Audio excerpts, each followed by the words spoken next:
Coucou la famille, bonjour à tout le monde. J'espère que vous allez bien. Coucou la famille, bonjour, bonsoir. Ça dépend heure à laquelle vous allez suivre la danoise. Bambote ebele, bisika, bisubino, boboto, bondeko, nakati ya mabota na bino, bandeko nanga, voilà. Shalom naba homme de Dieu, parce que les loto le bela prophétie. Et puis, to pesi penza, naba chantre de l'éternel, shalom, bisika, bisubino. Boboto bondeko na bandeko na catholique, matondo na bakimbangiste, toute tendance confondue, mote ebele, bandeko na témoin de Jéhovah, bandeko na biso, il y a armée d'Isali, pourquoi pas, vraiment néo-apostolique, bandeko na bima, voilà, toute tendance confondue. En tout cas, binonyo so babinzambinzam bambote ebele, salam alaikum, naba oyo ya ba musulman, bisika bizubino, vraiment bonne continuité toujours na Ramadan, ezo sala biso bien, na musa na biso, musale kiti makasi, parce que bato ebele, bana ebele, baza déjà na kati ya Ramadan, bazo koliate, ezo sala biso takos. Voilà. Donc, bandeko na bino mo boye bitwaka na attitude ya matanga ya Jani vraiment nous a très touché. Liwana est révolutionné biso, surtout biso ba maman et celle biso pasi entre temps tozo lukami bali entre temps ba toza ko boma bango ba lobi bato bazana kingo ya kitoko bazana mayakate bazana mbongo somba chenette te mais ba oyo bazana kingo ya mabe bangonde bazana mayaka et puis yangwana bazo monango pe importance moko te baza ko pesa ngo valeur te alors que bande konanga il y a beaucoup de femmes ici en Europe bazo souffrir ba o pe ba tiape mikanda na bango pe anje alobi ke mukande zelo côté pona ngai mais azokutana na mobali na nzela te azokutana na mobali na église te azokutana na mobali te yangwana bande konanga mibali na basi ebele ya bongo ya malamu tozozanga nde bino mibali bokoti pe na kobanga makasi boya na sous les baobas et pas la danoise na numéro na ngai ya 0044 38 03 16 23 donc 0044 38 03 16 23. Boya na numéro wana, ne manquez pas. Bokoya boko toko solo là. Toza na site de rencontre ya bien bande konanga. Ezo sala vraiment ya bien. Alors nazo senga pe na ba maman ya Angleterre, oza maman, okomi na 60 ans, oza na 59 ans, oza na 61 ans, oza na 58 ans, oza na besoin ya mobali. Azali na taille moyenne, azamulaï makasite oyeba déjà. Obengi mama la danoise, naza mobali ya bien bande konanga. Quand je vous dis ya bien, en tout cas bengangai, chamukanda no anje, yaka ozo mobali ya bien, bo vanda na yepsanga papa ya 64 ans, bo akokende lisusu wapi. Mais azana longue vie, bonne santé, bo vanda na bambula na bambula, n'hésitez pas benga la danoise. Yaka vraiment na Lumbango, aux Anakati Angleterre, partout en Angleterre, Mobimba. Donc Londres, Manchester, partout là où tu es vraiment, ne manquez pas, Bengala danoise na Lumbango, na Sangi Sabino, Mbangu, Tokota, Bokota été Oyo, avec joie. Mais Azali na taille moyenne, hein, donc Bande Konanga, plus ou moins 1m70 Azanango. Donc n'hésitez pas, Benganga, Olingape Mobile, Olekie Moulaï.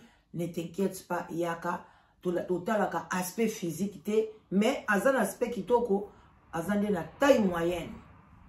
Alors, bande konangai prophétie et kwei, nakoye la bino prophétie wana, Jani azako lela, azako senga vengeance et salama bande konanga, alobi batu ebele bazali tout autour, ba o baza ko-organiser matanga nae, ba o bazali na ba doute. Bazako bosana ndenge à souffrir et na pembeni il y a la brine. Là c'est vrai, il y a beaucoup de gens au bazo bosana. Bandeko autopsie et bimi corps ba pesiango. Bandeko nangai to zate wana to bato ebele bazo kanisa to yebi administration te mais tolingi bo bengande eloko na eloko na kombo nango. Et puis cérémonie na cérémonie na tangu na yango. Na tangu oyo tozali la bride azali vevte. Yango mona likamu tozo telemela tolingi communauté yeba. Parce que tozo pe na bana na biso bazokola surtout bango bana oya biso génération oyo ebele bako bala na bango te bazokota kama mabala yaka to vanda. Eza ke culture ya communauté toye esengi ndenge wana. Alors, siko lelo soki mwana na mobali bia kufeli mwasi bia kufeli mobali boko benga ye ya mwasi boko benga ye vevte ya mobali boko benga ye vevte parce que babalani te babalani ne loko moko te. Avant to benga mutu veuve il faut mutu wana balana soit babalana ki na coutume so pe mobali ya kufi bako benga ye pe veuve parce que mariage coutumier est reconnu na mboka na biso. Ce qui peut abalanaki na civil ya pamba toko benga ye pe veuve. Ce qui peut abalanaki na religieux kaka ya pamba akozala pe veuve. Ce qui peut abalanaki na betape wana nyonso misatu bamsu babala kango abali civil coutumier religieux yepe azana cadre ya ba veuve. Obali pe betape mibale obali kaka civil na religieux ozape kaka veuve. Obali religieux kaka na civil oza veuve. Religieux na coutumier oza veuve. Mais soki biloko wana misatu ata moko nango osali yango ozali veuve oza veuve. Mais soki osali yango te bandeko nanga ozali copine bovanda 20 ans bovanda 30 ans bovanda 40 ans. Soki mutu akufi ezaka lokola camarade na akufi papa ya bana na yo akufi. Alors pourquoi pas s'engager na organisation ya matanga wana okozala wana na matanga wana tu vas t'impliquer tu osoki pe kokene ko ne pe kozongisa corps kozongisa corps na Congo okokende mutu akopekisa yo akozala te. Mais soki oza conscient lokola la brine que bino moko bomoni ndenge abandeki ko discuter ndenge azali koloba na simbi nanga bera pamba mutu yango belaka na ye aza déjà ko humilier tata mukolo ndenge wana. Vraiment ata bino moko boyoki yango na matoi na bino. Mais entourage bozondi mate lokola molai bozondi mate molai yo vandi bambule bele na joli bébé. Tala yo moulaï nde wana mais ozo bimana joli bébé. Ça c'est la sorcellerie. Oza muta misala mabe. Comment ozo mona me ozo boya kondima. Si atula yo ndima ki yango. Si atula kutu atozo sala ba caprice gauche droite ondima ki yango ke la brine aza mabe. To beteli nanu maboko epa ya papa Sami. Mais papa Sami pe aloba maloba moko boye oyo pe papa Sami eza na ezali bien te. Sami wana mokili gonga je crois. Eza bien te na sansi nini. Olobi ke soki autopsie ebimi. Et ke bimi ke akufi na mort naturelle. Cela veut dire que la brine a bomi était toya ko senga la brine pardon. Non. Ça n'a rien à voir ebima mort naturelle ebima mort ndenge nini. Parce que soki lelo mutazo maltraité yo. Azo ko maltraité yo. Ozo liate par exemple. Après ça ko biloko mabe. Ozo ko liate. Obandi ko koda. Maladie koti yo. Kwa shekor e koti yo. Okufi. Soki bakei na hôpital. Bakolo bezali mort naturelle. Eza maladie yeliye na nzoto. Akufi me. Nzoka nde mutu wana bande ko subir. Ba torture esika zalaki. Wana siko bolo bake mutu wana bomi ete. Ko boma mutu eza ko chambeli te. Koboma mutu ezaka kokanga ye kati te. Koboma mutu ezali na ndenge bele. Obaloba kozo boma mutu a petit feu. Muke.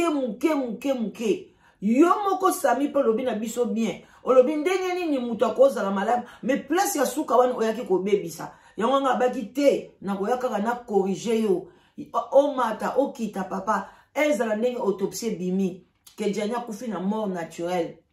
Mais boye baki. Maladi na ye ewutaki na basusi oyo azalaki nango basusi yango ewutaki wapi ewutaki na mukanda nani azalaki pembeni na ye akoki ko ede ye apesa ye mukanda seneke mama oyo aboti na ye bana na kati ya poto ye nde mutu azalaki mieux placé par rapport à Batunyon surtout. Alors cette maman là, tant à boyi, coupé ça y mukanda, et écarté aya ko bonde la onde surtout, bloqué ye, bois qui ça y est, ce qui a bois qui ça qui est banda kala, tant babota qui ka mwana moko. Ou bien les babote qui bana mi balé à boyaki à lingite à bois qui siye l'aime sous les lots to ngato ben to betali solo msous. Mais tant où ya zaleka tout autour nae a lingi ko exploiter ye pona ko laki sa bambanda nae na kishasa ke ngam tunazana ye na ko vanda nae na ko nyoko la ye na ko komisa ye nzungu lisoko nzungu na ngai bande kwa tabino moko. Bon, moni ba résultat. Alors, tant bozo koloba tout autour. Que non, tokota l'autopsie. Bon, mon ke bimi nango yete. Mais depuis le monde, qu'on s'attendre que autopsie et qu'on bima ke bakanga ke catch. Est-ce que boza normal? Non. Parce que ceux qui batouana o ba yakawana, police azala kawana, ceux qui ba mona ke na ba pota, ba mona ki e boite, ba ngai ba kanga la brune la même, le même jour. Les mêmes jours où on a la brune anglaise à la manate, les bazwa bana on a baké ba placer bango, bazu ba garder na garde à vue, ti bata la makamde rezo bima. Mais ceux qui bon on ba libérer qui bango parce que ba trouva qui et l'autre mon côté symptôme mon côté ezo la que Jani ba boma qui. Mais Jani bino mo boza wana, si a tout la ganga qui. Oh kutu docteur a yebisa qui est, atikali kana 2 ans ya pamba. Mais c'était faux. C'était faux. Boza tout autour wana. Boza organisé. Mais bozo bimisa ba maloba ya lokuta.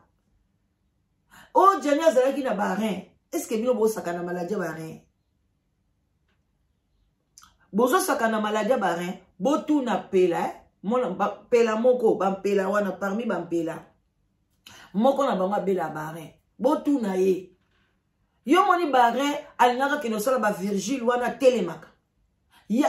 Ceux qui balobi na yoke, aux attention, même aux diabétiques, et qui ceux qui sucre les qui, et qui touche barin. Et l'objet qui barin non koufi.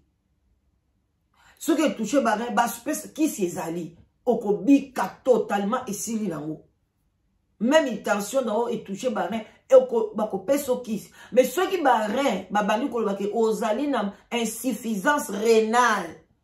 Et comme ma kaka diaka, oh ben ok ba dialyse, oh congolais vous voulez grammatiser ma maladie à bateau. Parce que binotam mususu na bozuata lila di mon côté. Mais jour où vous maladie moko nde okoyeba, okotika ko grammatiser ba maladie à bateau. Yama na pesa bino ba conseil. Nabi, il y a d'autres choses ba lobate. Tu ne peux pas venir, même ba Jani, moi je ne sais pas, tu peux venir me voir sur le lit de maladie. Mais moi, je ne vais pas te dire maladie ni na obela. Non, l'obela binote. Et ça maladie nangai, et ça secret nanga. Parce que vous voulez, ba congolais, bolinga ko grammatiser ba maladie à bateau. Moutou quoi ça bino, ah, ba détecter nga ke, diabète nanga est touché barin. Tension nanga est touché barin. Ou bien boy barin nanga, barin pe kokoma. Et comme pe moi bloqué, ba débloquer en pe obiki na yo. Mais barin sokinde baby, il faut ba longola ngo. Parce que ba ko longola moko pona moko mso etikala, mais soki ba moni ke nyonso to mi balé et baby ba longola kango. Sinon te ko ti eza ko polio na nzoto, après o koma na dialyse, après bandi ko lukela o ba rein, mais bo komi ko tambusa Jani ba rein na ebebaki. Ah bandi ko nanga. Ba rein baby mutakenda ka dialyse te et puis ba rein na yo soki baby na poto, o linga te okozwa mukanda ya maladie. Poni ni Jani azwaki mukanda maladie ya maladie te. Même il ba tension ya makasi wana. Ba diabète ya makasi wana. Ba pese la mukanda na poto na mboka nyonso. Mais pourquoi Jani n'a pas eu les papiers sur dossier maladie nae? Cela veut dire que maladie nae, c'était pas une maladie là, oh bilo bozo grammatisé. Mais soka koufine wana eza ba souci. Pourquoi vous ne voulez pas accepter ça? Communauté, pembeni nae, vous ne voulez pas accepter. Eza kito kote bande konanga. Alors bande konanga, yangona akei sikoyo mosali na nzambe amoniye. Allo amoniye aye kopesa message. Bolanda message wana po na tika téléphone de l'autre côté na kezwango. Bolanda message na moke mignon surtout. RP zo pusana eza tongo. Voilà. Et chargé. Et chargé à moins d'ambo bande konanga. Na bosse na ko charger on a bouton. On a tika qui de l'autre côté. Tout le monde moi témoignage to yoka que Jani a lobby nini parce que ngai na koyaka na ba témoignage na koyaka na ba prophétie. Donc oyo andi akondima na été oza toujours na choix na yo mais ngai na ndimi na ngai. Et puis, na analyser on peut na ndenge nanga na moni vraiment selon liwa ya ndeko na biso eza possible to yokango pe to mona yango ke mutu soka kufi na tangu na yete et que mutu wana bomi azali mais bino bozo batela ye soki mutu anaza na makila makasi soki famille na ye na minute otam so peza Jani te mais eza famille na ye mtezo lata Jani pona abima a venger alors oyo yebi ko sala Jani mabe alors na zo kebisa bino nyo surtout ba divorce ba molai boke bana bino pe bana basi o boza pembeni wana na organisation to yebi ke bamsu ozano mwana mwasi ozawana tozo mona yo ke ozana menzo kande ozana o double sim na sens ke ozana o pona Jani te alors boke ba batela bana na yo parce que ba liwa eko frapper pembeni ya mutu nyoso oyo azokota makambo na désordre bokeba toye kokebisa bino partager mission bande konanga like mission vraiment bino mo boyebi la danoise ayela rabino ba blague te tokende oh volume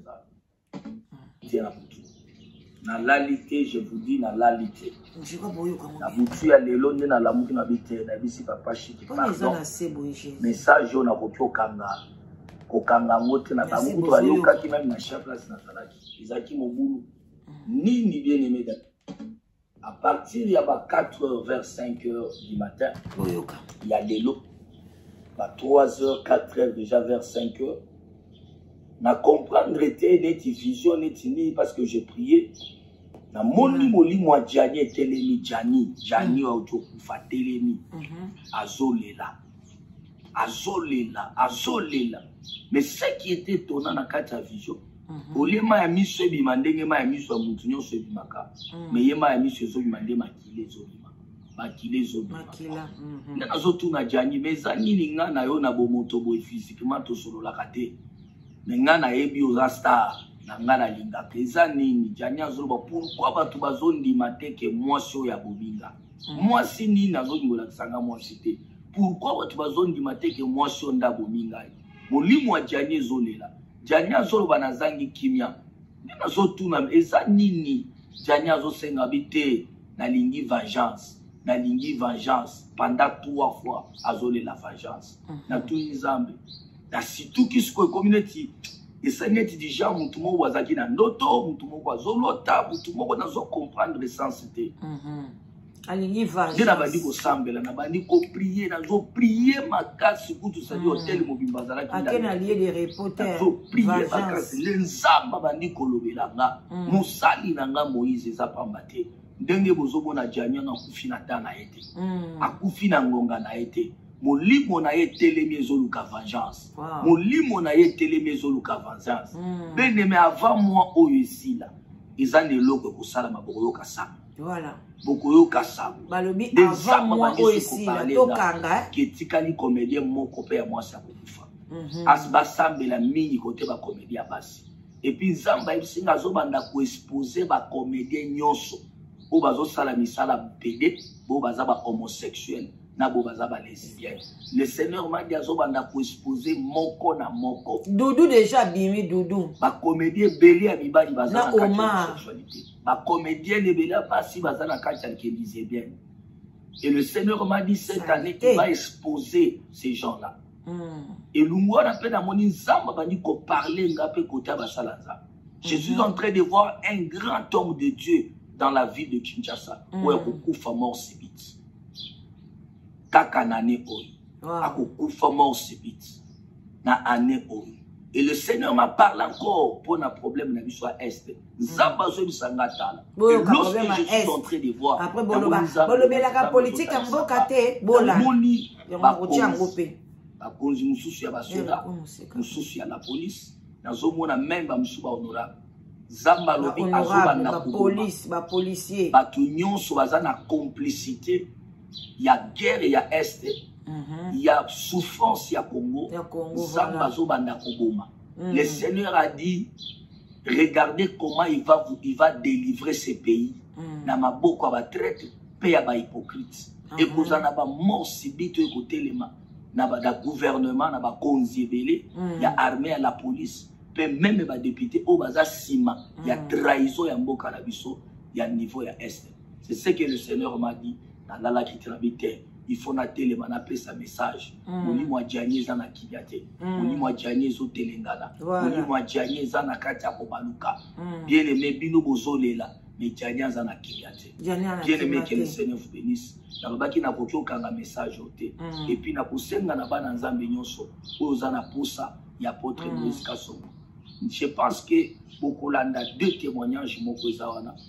Voilà, donc bande konanga, j'espère que boyo kiango très bien aboke binyonso ndenge Jani abimeli mosali na nzambe alabi na ye que batu ya entourage nanga batu nangai bazali kondima te ke mwasi wana abomi ngai mais alakisi elongi ya mwasi yango te mwasi ni nazo bakaka mwasi wana bande konanga ezali pasi na mawa mwasi wana biso soto yebie ezali la brune la sorcière bino mo bomoni parcours na ye bomoni na mobali oyo amema ye na poto ndeni akoma bomoni na mobali oyo yo babima na ye na ba France abima na ba entourage ata kutu bino moko ozo bima na entourage ya mobali na yo même ici mobali no ayebite ozali koboma mobali na yo entourage na ye ozobima na bango bakope kochela yo poa mobali na yo poison Jani akoza pe akufi na poison ya bambanda tala kaka avandaka na ndaku wana mobali oyo abota na ye mwana pe ayaka wana mais Jani azomela même mai na kati ya ndaku wana azolia na kati ya ndaku wana mais na yebi pe te Jani akomaki na niveau nini pono sala makambo ndengo wana.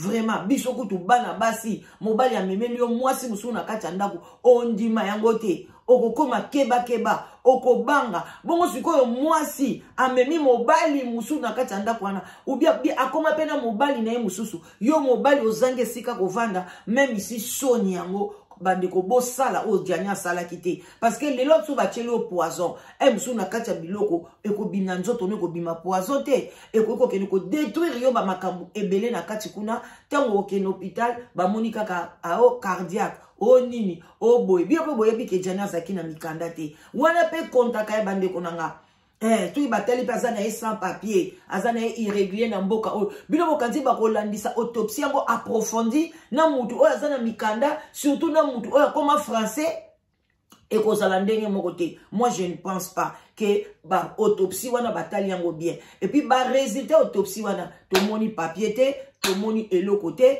batu ba bombi yango kobimisa maladi ya Jani bozaki bato liboso mwasi aye abelaka azangaki bandaku azangaki esika kovanda bolobi kobimisa maladi na ye barin batushaki barin akomaki na tension akomaki na tchetcheri boye mais wapi siko autopsie wapi siko ba papier nango wapi ba résultat nango bokomi kita bomba mata matisa kende gauche kende droite. En tout cas, bande konanga mibali, bomi lengi la malamu, kande no yebsa biso, no yebsa bino, basi, bazala kamite mamabe, kolia na mwasi, kolia na ndoki, mutu alobaki yango alobaki pambate. Alors, mutu alobaki, c'est lui qui trouve une bonne femme, trouve le bonheur, alobaki yango pe pambate. Na monate balobi, c'est lui qui trouve un bon mari, trouve le bonheur, non, mais balobi, c'est lui qui trouve une bonne femme, parce que beaucoup de femmes bazara ba sorcier na ba sorcier bazara pardon ba sorcière ya makasi ba sokodiongo bandoki.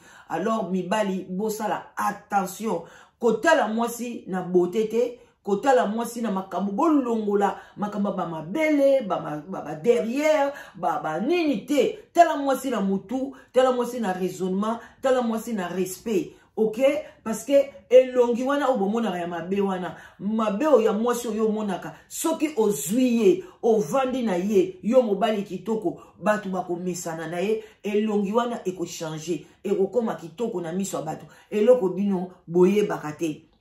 Alors, na félicita ba papa kala, ba mande ko kipe beauté te, au moins na papa moka moulaï, abali moi ça moukuse, moi c'est donc c'était bien et puis mon kile bana ok malam. Lelo bo kotisi beauté trop, même kutu mundele atala beauté te. Mundele atala ka beauté te. Tant azoluka mwasi nini bakovanda na ye mais oya biso satan zo kotisi la biso ba makambo ebele pona tozala toujours diviser to souffrir. Alors na suki wana pona lelo en tout cas bonne journée na ba oyo bazokende musala et puis bon service na bino nyonso. Que Dieu vous bénisse, beau partager, beau liker, beau tiens ma commentaire na bino eza toujours bienvenue. On dit ma profession dit bate, en tout cas biso ton dit maka yango to yebike e salamaka et puis nyonso alobaka ekokisamaka. Bototi kaliwana mais nzambe na ngala danois na ebiete. Bye bye bisous.